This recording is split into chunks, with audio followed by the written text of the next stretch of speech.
Good evening. 82 years ago, American astronomer Carl Jansky constructed the world's first radio telescope and discovered radio waves coming from the Milky Way, which paves the way for a new branch of astronomical research. Last month, the final antennae for the Large Millimetre Submillimetre Array ALMA project was handed over to the observatory by the European AEM Consortium to complete the world's largest radio telescope complex in Chile. Therefore, in this month's programme, our main theme is radio astronomy. But first, the BBC TV programme, The Sky at Night, is under threat of being axed after 56 years. The programme was hosted by TV astronomer Sir Patrick Moore most of that time.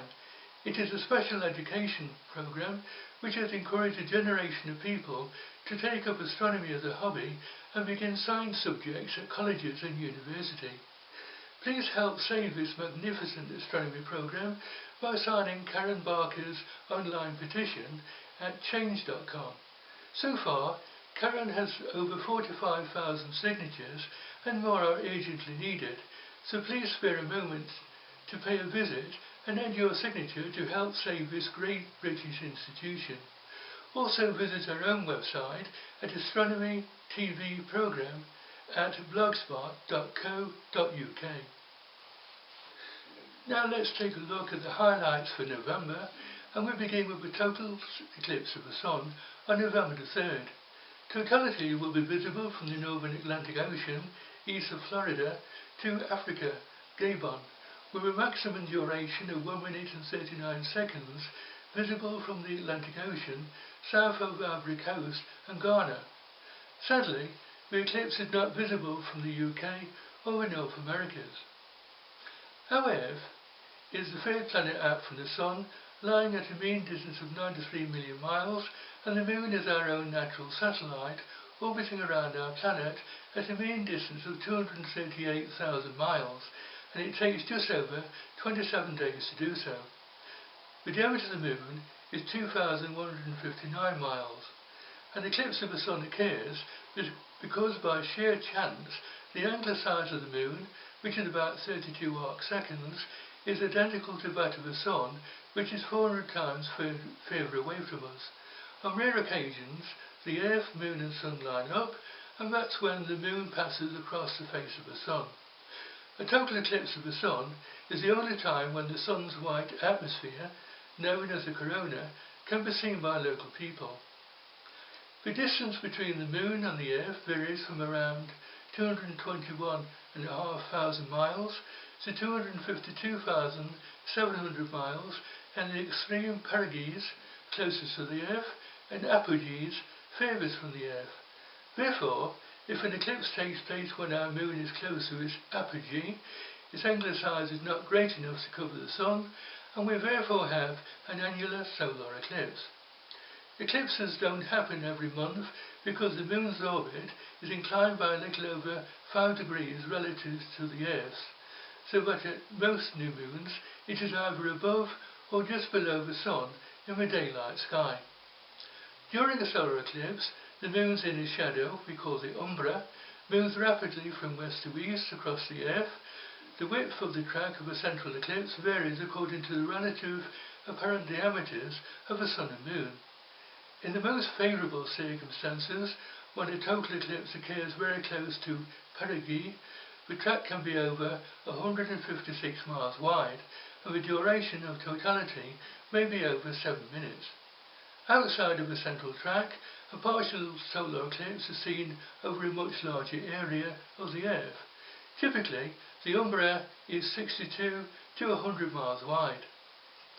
There is increased activity in the number of solar flares around the Sun's disk at the moment, so we can expect this month's solar eclipse to be of great interest to astronomers. Whatever comes into view, photographs of the event will be as magnificent as ever. The planet Mercury is at inferior conjunction on the 1st of November. Its phase is new and will not be visible.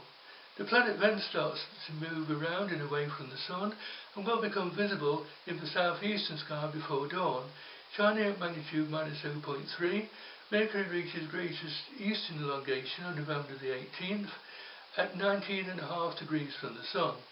The planet then rises 3 hours before sunrise in the constellation of Virgo.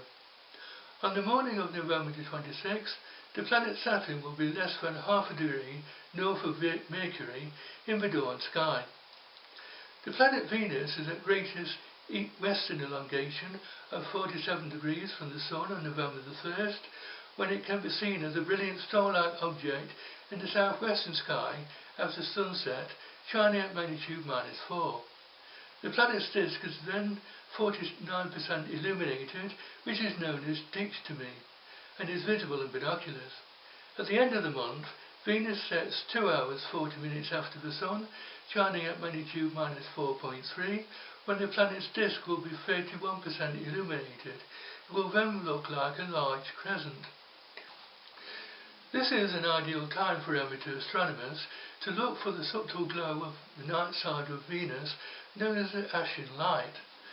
To stand a good chance of seeing the phenomenon, use the slow motions on your telescope to position the brilliant portion of Venus's disk just outside of the field of view, and then look carefully at the dark side of the planet. Another method is to use an occulting bar, an opaque mask for one's eyes. This lens blocks the sunlit portion of Venus, which greatly cuts down the extraneous light that is scattered into the eye, improving the chances of witnessing the faint ashen glow. The ashen light was first sighted by astronomer Giovanni Riccoli on January the 9th, 1643, and has been frequently sighted by various amateur astronomers since then. The cause of this subtle glow remains a mystery. Some astronomers suggest that it may be caused by aurora activity in Venus's upper atmosphere. Here on Earth, we call these the northern lights. Now what about the Moon? New Moon is on November the 3rd. First quarter will be on November the 10th, when it will be in the constellation of Capricorn. Full Moon will occur on November the 17th in Taurus, the Bull, and last quarter is on November the 25th, when it will be in the constellation of Sextans. The best photo opportunity this month will be on November the 18th, when the Moon will be seen in the Hyades, the distinctive open cluster marking the head of Taurus the Bull. Soon after sunset, look into the western sky and you will see the bright orange star Aldebaran 2 degrees to the west of the Moon. The planet Mars is visible in the eastern sky before dawn, rising 2 hours before the Sun on the 1st of November. The planet can then be seen below the main body of Leo the Lion, shining at magnitude +1.6. Mars continues to move along its celestial path during the month into the nearby constellation of Virgo, when its magnitude fades a little to +1.4. The planet will then rise 4.5 hours before the Sun at the end of November. Sadly, Mars has a small angular diameter at the moment, so that a large telescope of at least 8 inches, that's 20 centimetres, is needed to show any detail on the planet.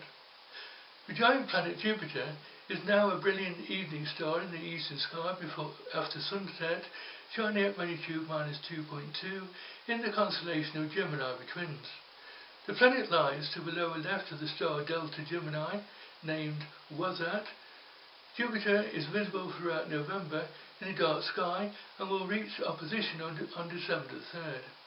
Jupiter is a lovely sight in small telescopes, and even a pair of binoculars will easily show the planet's 4 Galilean moons, Io, Europa, Ganymede and Callisto, as they slowly drift around the planet. The Leonids meteor shower runs annually from November the 6th to the 30th, producing an average of up to 100 meteors per hour at its peak. This shower is unique in that it has a cyclonic peak about every 33 years, where hundreds of meteors per hour can be seen. The last of these occurred in 2001. The Leonids is produced by dust grains left behind by comet Tempel-Tuttle, which was discovered in 1865. This year, the Leonids peak on the night of the 16th and the morning of the 17th. Unfortunately, the glare from the full moon will block many of the meteors this year, but if you are patient, you should still be able to catch quite a few. Now for an update on Comet Ison. The comet will cross the Earth's orbital path on October the 31st and will then be speeding towards the Sun at 26 miles a second. Observations and images taken by members of the Comet section of the German Astronomy Club over the last month indicate that the magnitude of Comet Ison is on average 1.5 magnitudes fainter than predicted, indicating that it is not brightening en route towards the Sun. The comet's nucleus, estimated to be 2 miles in diameter, is tiny. However, careful study of the latest images suggests the nucleus is still intact. The coma spreads out evenly from a single point, which we wouldn't see if Ison were falling to pieces.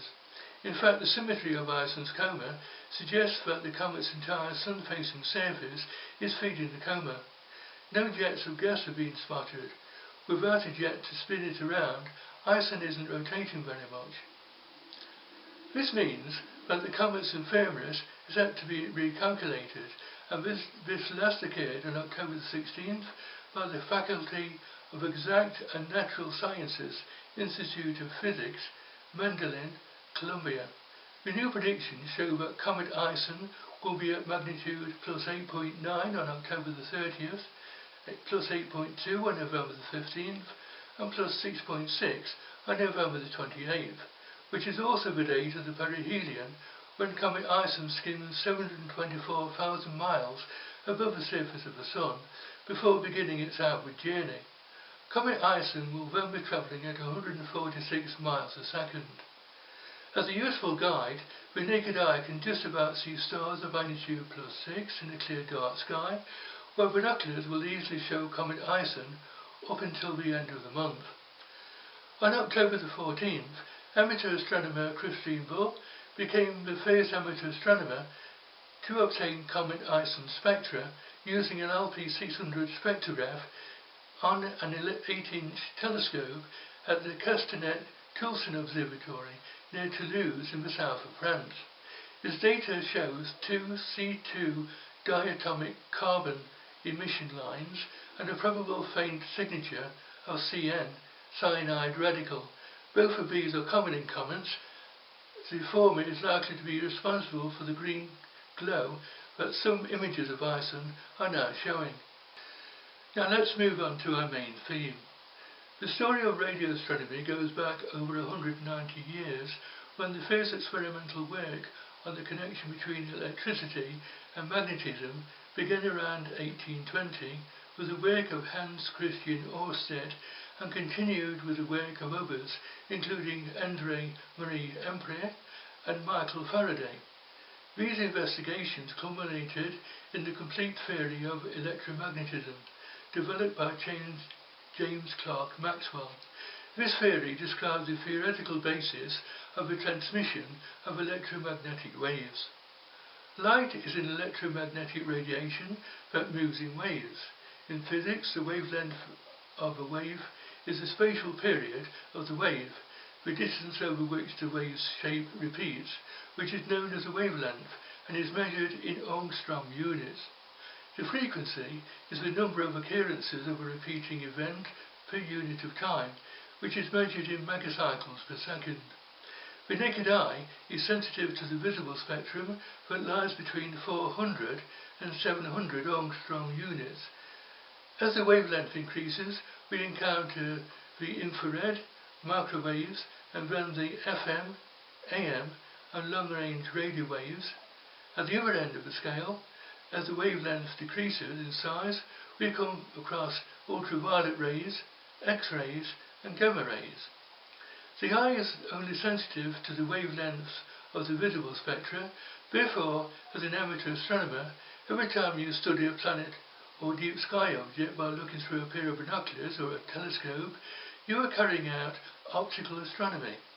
However, the eye is much less sensitive to colours than CCD devices or digital cameras, so we don't see the same distinct colours we find in the magnificent coloured photographs in books and magazines. Radio telescopes are different to optical telescopes in that they consist of a large parabolic dish for collecting radio waves from space. You don't look through a radio telescope, The radio waves are collected and processed by a receiver. Only then can the observer listen to a radio signal from the object under observation, or it is printed out. Today these signals are processed by powerful computers into coloured depictions of the object and its surroundings.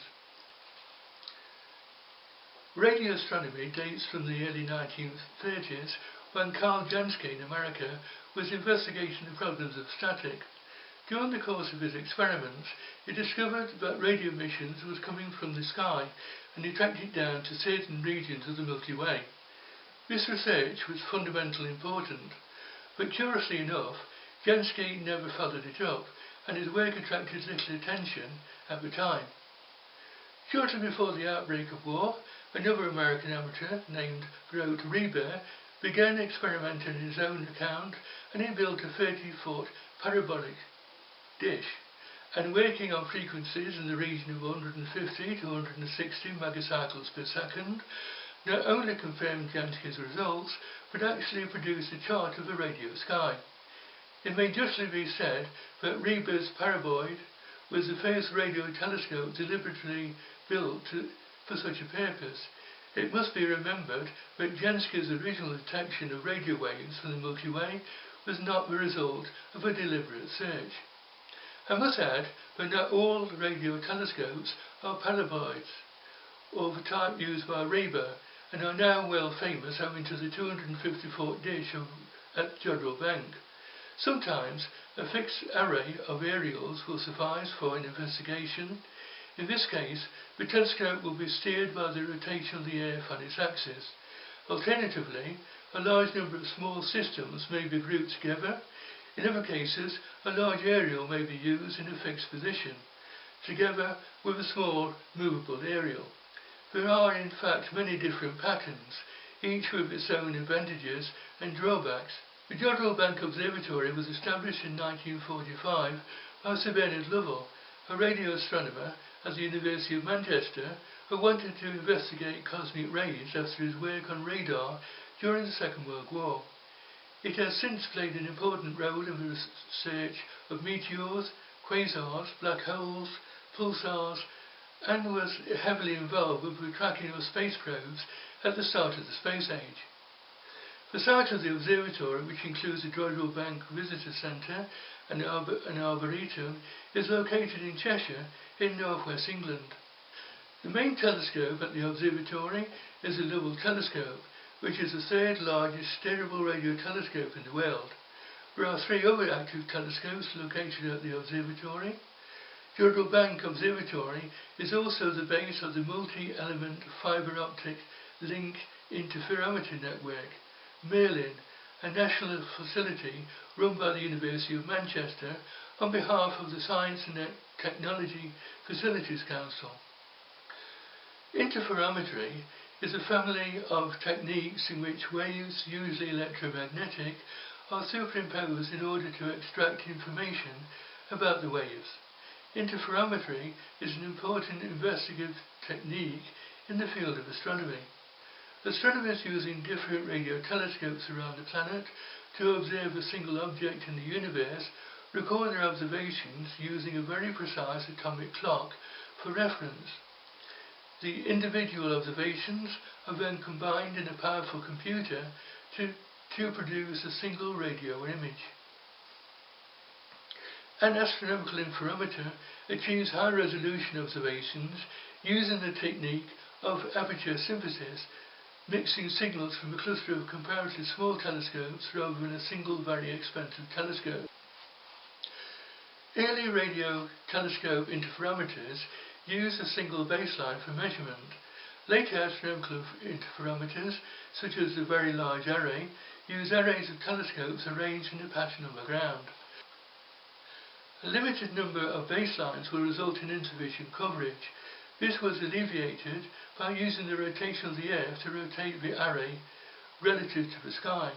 Thus, a single baseline could measure information in multiple orientations by taking repeated measurements, a technique called Earth rotation synthesis. Baselines, thousands of miles long, were achieved using this long baseline interferometry. The final antenna for the Atacama Large Millimetre Submillimetre Array ALMA project has just been handed over to the ALMA Observatory. The 36-foot, 12-metre diameter dish was manufactured by the European AEM Consortium and also marks the successful delivery of a total of 25 European antennas, the largest European Southern Observatory contract so far. The radio telescope is the 6th and final antenna to be delivered to the observatory. North America has provided 25 12-metre dishes, while East Asia has delivered 16, 4 12-metre and 12 7-metre. This delivery of the last antenna a month ago completes the ALMA construction phase and provides all 66 dishes for science use, marking the beginning of a new era of discoveries in radio astronomy. ALMA will help astronomers answer important questions about the origin of the universe. The telescope observes the universe using light with millimetre and submillimetre wavelengths between infrared light and radio waves in the electromagnetic spectrum. Light at these wavelengths comes from some of the coldest but also from some of the most distant objects in the cosmos. These include cold clouds of gas and dust where new stars are being born, and remote galaxies towards the edge of the universe are observable.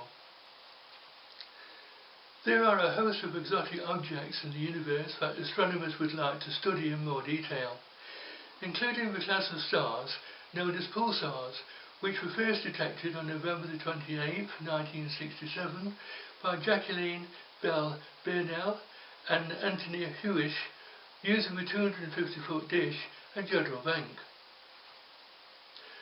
When a massive star comes to the end of its life, it can implode in a massive supernova explosion, crushing the star material into what we call a neutron star or pulsar. The star is so compact that just a teaspoon of its material can weigh many tons. Today pulsars rotate extremely rapidly after their creation due to the conservation of angular momentum. Like a spinning ice skater pulling in their arms, the slow rotation of the original star's core speeds up as it shrinks. A newborn pulsar can rotate several times a second. Sometimes the pulsar absorbs orbiting matter from a companion star, increasing the rotation to several hundred times per second, reshaping the star into a flattened spheroid. Over time, pulsars slow down because their rotating magnetic fields radiate energy. A magnetostar is a type of pulsar with an extremely powerful magnetic field, the decay of which powers the emission of high-energy electromagnetic radiation, particularly X-rays and gamma rays. The theory regarding these objects was proposed by Robert Duncan and Christopher Thomson in 1992. SGR 1806-20 is a magnetostar, a particular type of pulsar. It was discovered in 1979 and has been identified as a soft gamma ray repeater. SGR 1806-20 is located about 50,000 light-years from the Earth on the far side of the Milky Way in the constellation of Sagittarius. It has a diameter of no more than 12 miles and rotates on its axis every 7.5 seconds. On December 27, 2004, the radiation from an explosion on the surface of SGR 1806-20 reached the Earth. The gamma rays it produced struck the ionosphere and created more ionization, which briefly expanded the ionosphere. The magnetostar released more energy in 1/10 of a second than our Sun has ever released in 100,000 years. Such a burst is thought to be the largest explosion observed by humans in our galaxy since the supernova observed by John Kepler in 1604. Black holes are mainly found in the centre of galaxies in the universe, including our own. A black hole forms when a massive star destroys itself in a supernova explosion, leaving behind a supermassive singularity. Its gravity is so powerful that not even light can escape its attraction. Active galaxies fueled by black holes inside them are called quasars. A quasi-stellar radio source is a very energetic and distant active galactic nucleus. Quasars are extremely luminous and were first identified as being high redshift sources of electromagnetic energy, including radio waves and visible light, that were pinpoint-like, similar to stars, rather than extended sources similar to galaxies. A blazar is a very compact quasar associated with a presumed supermassive black hole at the centre of an active, giant elliptical galaxy. Blazars are among the most energetic phenomena in the universe and are an important topic in extragalactic astronomy. Blazars are members of a larger group of active galaxies that host active galactic nuclei. The name blazar was originally coined in 1978 by astronomer Edward Spiegel to denote the combination of these two classes of quasars. In April 2013, the night sky was flooded with the brightest display of gamma rays, the universe's highest energy light ever seen by astronomers. The culprit was a staggering flare-up of Markram 421 that was already in the known catalogue of blazars, having had something of a flare in 1996. Normally this active galaxy has a visual magnitude of plus 13.3 and it lies in the constellation of Ursa Major. In October, it was announced that two international teams of astronomers have used the power of ALMA to focus on jets from the huge black holes at the centre of galaxies and observe how they affect their surroundings. They have obtained the best views yet of the molecular cloud around a nearby quiet black hole and caught an unexpected glimpse of the base of a powerful jet close to a distant black hole. Two new studies, both published in the journal Astronomy and Astrophysics, use ALMA to probe black hole jets at very different scales. A nearby and relatively quiet black hole in the magnitude 10 galaxy NGC 1433 in the southern constellation of Herorium, and a very distant and active quasar called PKS 1830-211. ALMA revealed a surprising spiral structure in the molecular gas close to the centre of NG3 1433. This explains how the material is flowing into fuel the black hole. With a sharp new observation from ALMA, astronomers have discovered a jet of material flowing away from the black hole, extending for only 150 light years. This is the smallest such molecular outflow ever observed in an external galaxy. The discovery of this outflow, which is being dragged along by the jet from the central black hole, shows how such jets can stop star formation and regulate the growth of the central bulges of distant galaxies. It's fascinating to think that none of these exotic objects were known 82 years ago, so I wonder what new discoveries are awaiting us now that ALMA is fully operational. That's all we have time for this month. Thank you for watching. Please visit our website at Astronomy TV program at blogspot.co.uk. Until December, goodbye for now.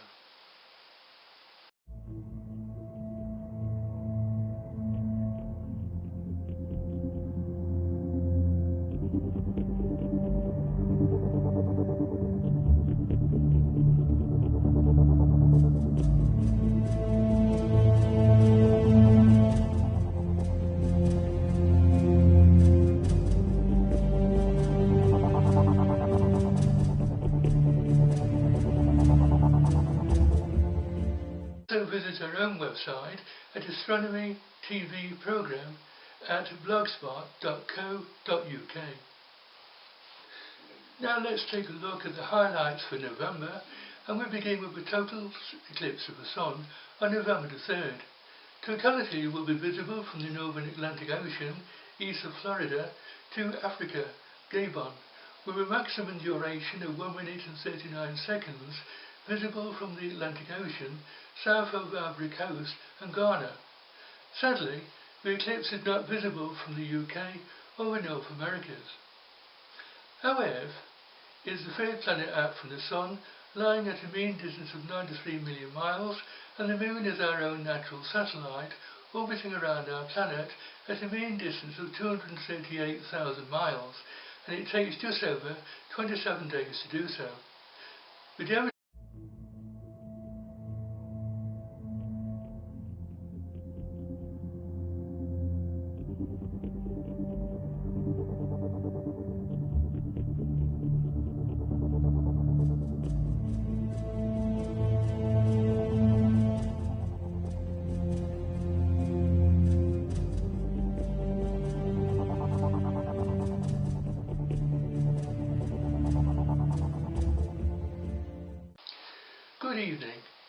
82 years ago, American astronomer Carl Jansky constructed the world's first radio telescope and discovered radio waves coming from the Milky Way, which paves the way for a new branch of astronomical research. Last month, the final antennae for the Large Millimetre Submillimetre Array ALMA project was handed over to the observatory by the European AEM consortium. The Moon is 2,159 miles. An eclipse of the Sun occurs because by sheer chance the angular size of the Moon, which is about 32 arc seconds, is identical to that of the Sun, which is 400 times further away from us. On rare occasions, the Earth, Moon and Sun line up, and that's when the Moon passes across the face of the Sun. A total eclipse of the Sun is the only time when the Sun's white atmosphere, known as the corona, can be seen by local people.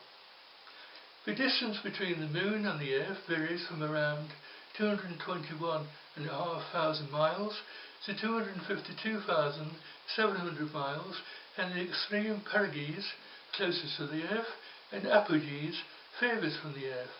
Therefore, if an eclipse takes place when our Moon is close to its apogee, its angular size is not great enough to cover the Sun, and we therefore have an annular solar eclipse. Eclipses don't happen every month because the Moon's orbit is inclined by a little over 5 degrees relative to the Earth's, so that at most new moons it is either above or just below the Sun in the daylight sky. During a solar eclipse, the Moon's inner shadow, we call the umbra, moves rapidly from west to east across the Earth. The width of the track of a central eclipse varies according to the relative apparent diameters of the Sun and Moon. In the most favourable circumstances, when a total eclipse occurs very close to perigee, the track can be over 156 miles wide, and the duration of totality may be over 7 minutes.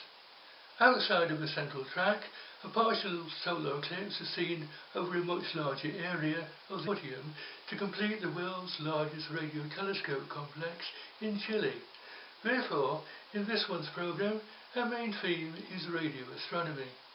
But first, the BBC TV programme, The Sky at Night, is under threat of being axed after 56 years. The programme was hosted by TV astronomer Sir Patrick Moore most of that time.